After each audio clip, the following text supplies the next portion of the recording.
ఈరోజు మన ఈ వీడియోలో గారెల్ని చూపించబోతున్నానండి. వీటిని చెక్కలని, పప్పు చెక్కలని అంటారు.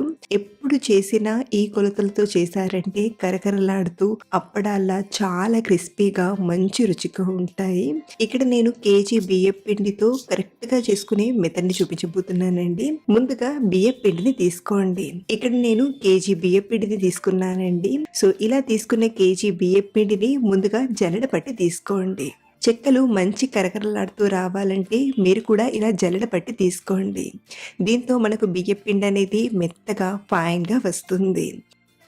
ఇలా జల్లెడ పట్టగా రవ లాంటిది ఏమైనా వస్తే దీన్ని పక్కకు తీసేయండి.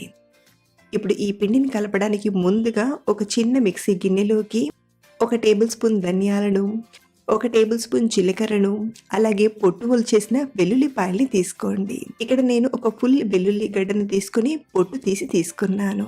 సుమారు ఒక 20-25 వరకు తీసుకుంటే సరిపోతుంది. అలాగే ఒక 4-5 పచ్చిమిరపకాయల్ని తీసుకొని చుంచి తీసుకోండి. అలాగే వీటితో పాటే ఒక 2 ఇంచుల అల్లం తీసుకోండి. ఇలా ఇందులో అల్లం వేయడం వలన మంచి రుచిగా ఉంటుంది. సో, ఇలా తీసుకున్న వీటిని కొంచెం బరకగా గ్రైండ్ చేయండి. మరి పేస్ట్‌లా అవసరం లేదు. ఇలా లైట్‌గా పలుకు తెలిసేలా గ్రైండ్ చేసి తీసుకోండి. సో, ఇలా గ్రైండ్ చేసింది పిండిలోకి తీసుకుందాం. అలాగే ఇందులో నేను కరివేపాకు వేయడానికి ముందుగానే పిడికెడంత కరివేపాకుని తీసుకుని బాగా కడిగి ఇలా సన్నగా తరిగి తీసుకున్నాను.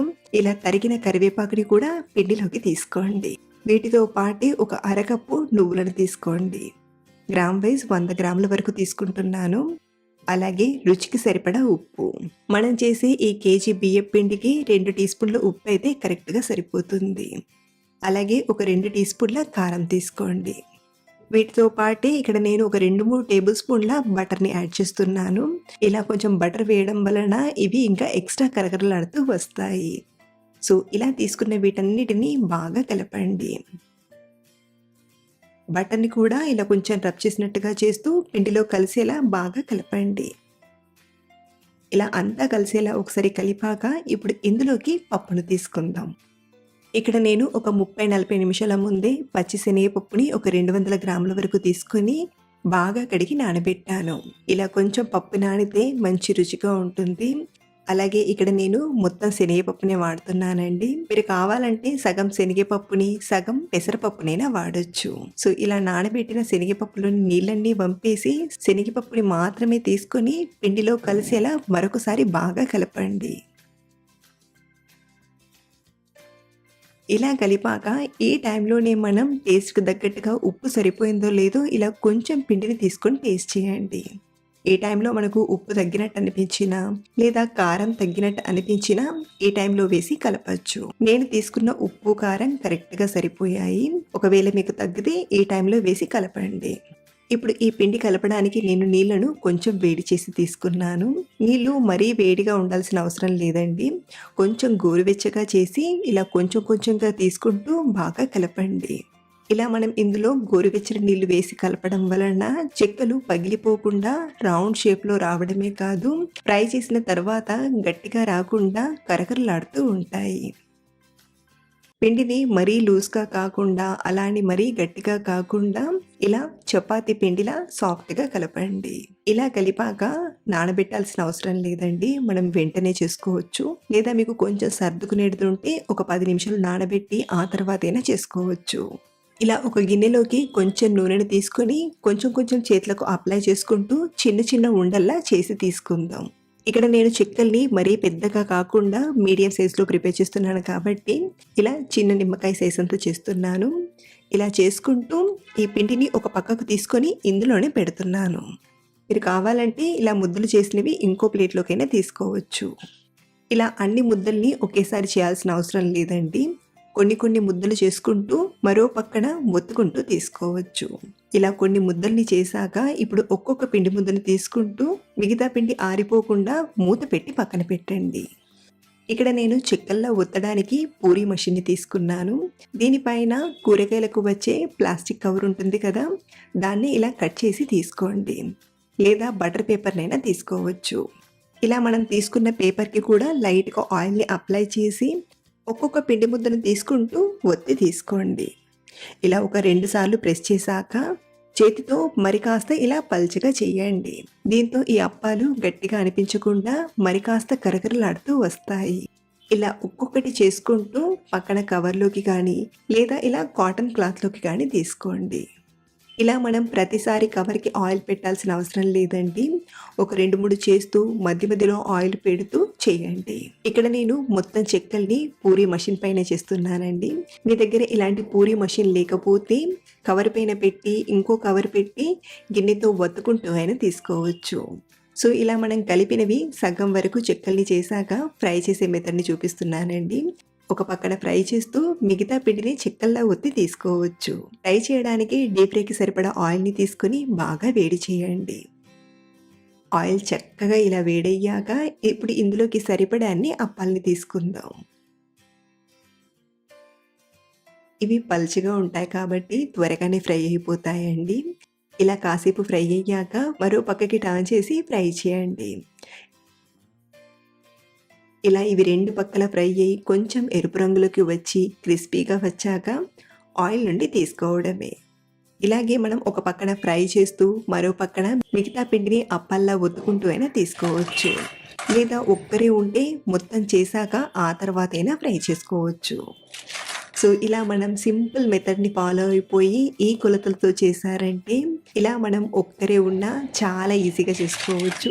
ఇద్దరుండి చేసుకుంటే ఇంకాస్త ఈజీ అవుతుంది. అంతే, ఇలా మనం మంచి రుచిగా కరకరలాడే అప్పాల్ని చాలా ఈజీగా చేసుకోవచ్చు. ఈ కొలతలతో ట్రై చేసి చూడండి. మీరు ఎప్పుడు చేసినా మంచి రుచిగా కుదురుతాయి. సూపర్ టేస్టీగా కరకరలాడే సన్నకార పూసను సింపుల్గా ఎలా చేయాలో చూపించబోతున్నాను. ఆయిల్ కూడా ఎక్కువగా పీల్చవు కాబట్టి ఎన్ని తిన్నా హెవీగా అనిపించదు. ముందుగా ఒక బౌల్లోకి 2 కప్పుల శనగపిండిని తీసుకోండి. అలాగే ఇందులోనే 1 కప్పు పొడి బియ్యం పిండిని తీసుకోండి. మీరు ఇంట్లో ప్రిపేర్ చేసిన బియ్యం పిండి అయినా సరే లేదా బయట కొన్న బియ్యం పిండినైనా వాడచ్చు. అలాగే మీకు ఒక విషయం చెప్పాలి, మీరు అచ్చం బయట కొన్నట్లే సన్నటి సేవ్ చేయాలంటే శనగపిండితో ప్రిపేర్ చేస్తారు. లేదంటే టేస్టీగా ఎక్స్ట్రా క్రిస్పీగా సన్నటి కారపూస చేయాలంటే ఇక్కడ చూపించినట్లుగా 2 కప్పుల శనగపిండికి 1 కప్పు బియ్యం పిండిని తీసుకోండి. అలాగే మీకు మరోసారి డీటెయిల్డ్గా స్వీట్ షాప్లో చేసే సన్నటి సేవ్ని కూడా చూపిస్తాను.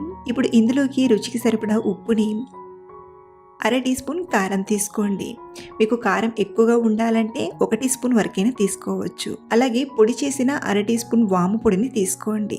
వాముని డైరెక్ట్గా వేస్తే చిన్న హోల్స్ నుండి సేవ్ అనేది బయటికి రాదు కాబట్టి ముందే పొడిలా చేసి తీసుకోండి. అలాగే ఇందులోనే 1/4 టీ స్పూన్ పసుపుని తీసుకొని ఒకసారి బాగా కలపండి. ఇలా మనం పొడి పిండిలోనే వేసిన కారం, ఉప్పు, పసుపుని బాగా కలిపాక ఇప్పుడు ఇందులోకి 1 టేబుల్ స్పూన్ బటర్ని తీసుకోండి. ఇలా బటర్ని తీసుకొని పిండికి బాగా పట్టిస్తూ కొంచెం రబ్ చేసినట్టుగా చేస్తూ పిండిలో చక్కగా కలపండి. మీరు కావాలంటే ఈ బటర్కి బదులుగా కొంచెం నెయ్యిని కానీ లేదా నూనెని కానీ వేడి చేసైనా తీసుకోవచ్చు. అలాగే మీరు ఈ సన్నటి కారపూసను ఎక్కువ క్వాంటిటీతో అంటే కేజీల కొద్దీ ప్రిపేర్ చేయాలంటే 1 కిలో శనగపిండికి 1/2 కిలో బియ్యం పిండిని తీసుకొని చేస్తే సరిపోతుంది. ఇలా అంతా కలిసేలా బాగా కలిపాక ఇప్పుడు ఇందులోకి గోరువెచ్చని నీళ్లను కొంచెం కొంచెంగా వేస్తూ బాగా కలపండి. మనకు పిండి అనేది కొంచెం సాఫ్ట్ పిండి ముద్దలా రావాలి.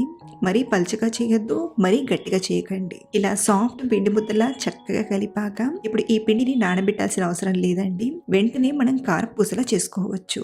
కారపూస చేయడానికి ఇలా సన్నటి హోల్స్ ఉండి బిళ్ళను తీసుకోండి. ఇప్పుడు దీన్ని జంతికల గొట్టానికి సెట్ చేసి కొంచెం ఆయిల్ని అప్లై చేయండి. ఇలా కొంచెం ఆయిల్ రాయడం వలన పిండి అనేది అతుక్కోకుండా ఈజీగా వస్తుంది. ఇప్పుడు ఇందులోకి మనం కలిపిన పిండిని తీసుకుందాం. పైనుండి మషిన్ మోల్డ్ని తీసుకొని చక్కగా సెట్ చేయండి. మరో పక్కన డీప్ ఫ్రైకి సరిపడా ఆయిల్ తీసుకొని బాగా వేడి చేయండి. ఆయిల్ బాగా వేడయ్యాకే సన్నకార పూసలా చేసుకోవాలి. అలాగే చాలా మందికి సన్నకార పూసను డైరెక్ట్ గా ఆయిల్లో ఒత్తేటప్పుడు చేతికి ఆవిరి తగులుతుందని భయపడిపోతుంటారు. అలాంటి వారు ఇలాంటి జల్లెడను తీసుకోండి. మీ దగ్గర ఇలాంటి జల్లెడ ఉంటే ఇలాంటి జల్లెడను తీసుకోండి. లేదంటే ఇలా ఏదైనా చిన్న బాల్ ని తీసుకొనైనా చేయొచ్చు. మీరు ఇలా స్టీల్ గిన్నెను వాడుతున్నట్లయితే కొంచెం ఆయిల్ ని అప్లై చేసి దీనిపైన రౌండ్ గా కారపూసలా తీసుకొని ఇక్కడ నా దగ్గర స్ట్రెయినర్ ఉంది కాబట్టి స్ట్రెయినర్ పైనే మీకు వేసి చూపిస్తున్నాను. ఇలా రౌండ్గా వచ్చేలా కారపూసను తీసుకోండి. చూడండి, మనం ఇలా సింపుల్గా కారపూసను చేసుకోవచ్చు. మెయిన్గా ఎవరైతే ఇప్పుడిప్పుడే ట్రై చేస్తున్నారో వారికి ఈ టిప్ అనేది చాలా బాగా యూస్ అవుతుంది. ఇలా ఆయిల్లోకి తీసుకున్నాక 1-2 నిమిషాలు బాగా ఫ్రై చేయండి. కింద పార్ట్ చక్కగా ఫ్రై అయ్యాక మరో పక్కకి టర్న్ చేసి మరో పక్కన కూడా బాగా ఫ్రై చేసి తీసుకోవడమే. కారపూస మనకు త్వరగా ఫ్రై అయిపోతుందండి. మీరు డైరెక్ట్గా ఆయిల్లోనే ప్రిపేర్ చేయాలంటే ఆయిల్ బాగా వేడయ్యాక మంటను లో ఫ్లేమ్లోకి అడ్జస్ట్ చేసి డైరెక్ట్గా ఇక్కడ చూపిస్తున్నట్టుగా ఇలా రౌండ్గా మనం తీసుకుంటూ ఉంటే పొగలు పొగలుగా వస్తాయి. అలాగే మనం ఇలా ఆయిల్లో తీసుకునేటప్పుడు కొంచెం ఫాస్ట్గా తీసుకోవాలి, లేదంటే ఆవిరి చేతికి తగులుతుంది. లేదా మీరు చేతికి ఏదైనా కర్చీఫ్ని చుట్టుకునైనా చేయొచ్చు. ఇలా తీసుకున్నాక ఒక 1-2 మినిట్స్ ఫ్రై చేసి మరో పక్కకి టర్న్ చేయండి. మరో పక్కన కూడా కొంచెం ఫ్రై చేసామంటే కారపూస చక్కగా ఫ్రై అయినట్లే. ఇలా మీరు డైరెక్ట్గా ఆయిల్లో అయినా ప్రిపేర్ చేయొచ్చు, లేదా మనం ముందు చెప్పుకున్న టిప్నైనా ఫాలో అవ్వండి. ఇలా అన్ని ప్రిపేర్ చేశాక నేను చివరిగా కొంచెం కరివేపాకును కూడా ఫ్రై చేసి తీసుకున్నాను. కారపూస టేస్ట్ అయితే చాలా చాలా బాగా వచ్చింది. అలాగే క్రిస్పీ కూడా ఎక్స్ట్రా క్రిస్పీగా కరకరలాడుతూ చాలా బాగా కుదిరిందండి. మీరు కూడా ఈ పండగకి సన్న కారపూస ప్రిపేర్ చేస్తున్నట్లయితే ఓసారి ఇలా ట్రై చేసి చూడండి, మీకు కూడా డెఫినెట్గా నచ్చుతాయి. Thanks for watching.